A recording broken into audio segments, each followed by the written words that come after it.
Assalamualaikum dan salam Sarawakku sayang. Bersama saya Hafizah Munirah Maharab dalam Buletin UKAS edisi petang 21 Ogos 2020. Berita utama, selepas merdeka, negara terus mengecapi kemajuan dan pembangunan yang berterusan termasuk di daerah lawas ini. Timbalan Menteri Kedua Pembangunan Luar Bandar yang juga Ahli Parlimen Lawas, Datuk Henry Sum Agong berkata, adalah menjadi tanggungjawab dan peranan Kementerian Pembangunan Luar Bandar untuk membangunkan kawasan luar bandar seperti daerah lawas ini bagi merapatkan jurang dengan kemajuan di bandar.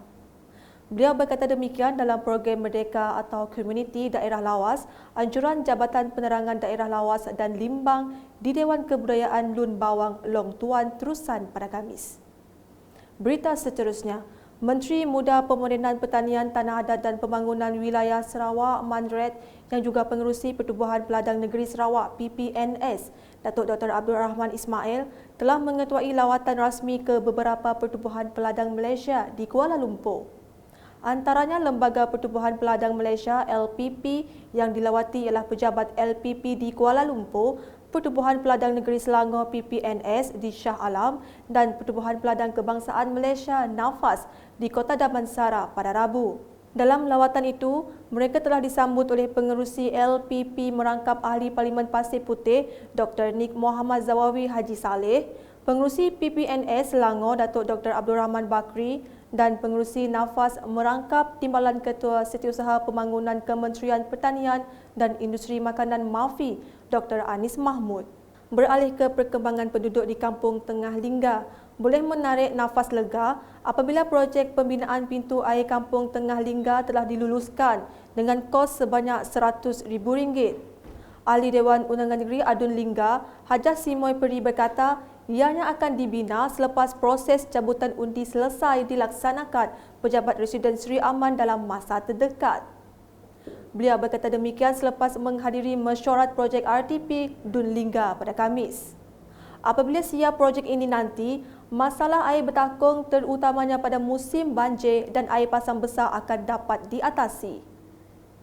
Berita selanjutnya, lebih 40 penduduk kampung di Zon Singai yang masih belum memiliki geran hak milik tanah dimohon untuk bekerjasama dengan ketua kaum mereka dalam melakukan dokumentasi tanah.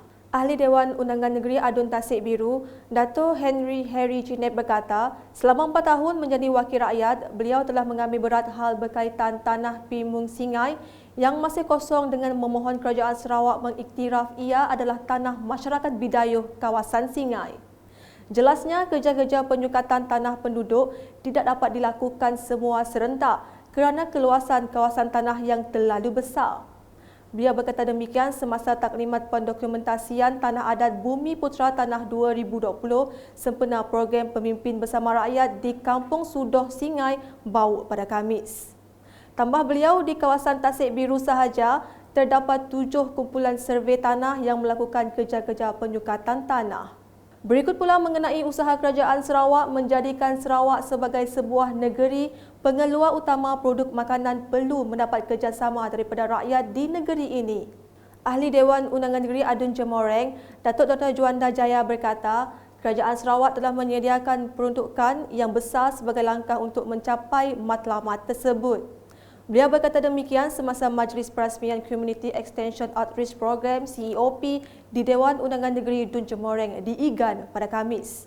Tambahnya, pelbagai bentuk program telah dan akan dilaksanakan bagi memastikan rakyat khususnya petani dan nelayan dapat meningkatkan pengeluaran produk masing-masing untuk tujuan sama. Dalam majlis tersebut, Datuk Dr. Juanda menyempurnakan simbolik penyerahan peruntukan Agriculture Facilitation Fund 2020 AFF bernilai RM307,000. Sekian bersama saya Hafizah Munirah dan kru penerbitan. Untuk mengetahui berita-berita terkini Sarawak setiap hari, layari UKAS Channel di YouTube atau melalui Facebook, Instagram, Twitter dan aplikasi Telegram Buletin UKAS. Salam UKAS.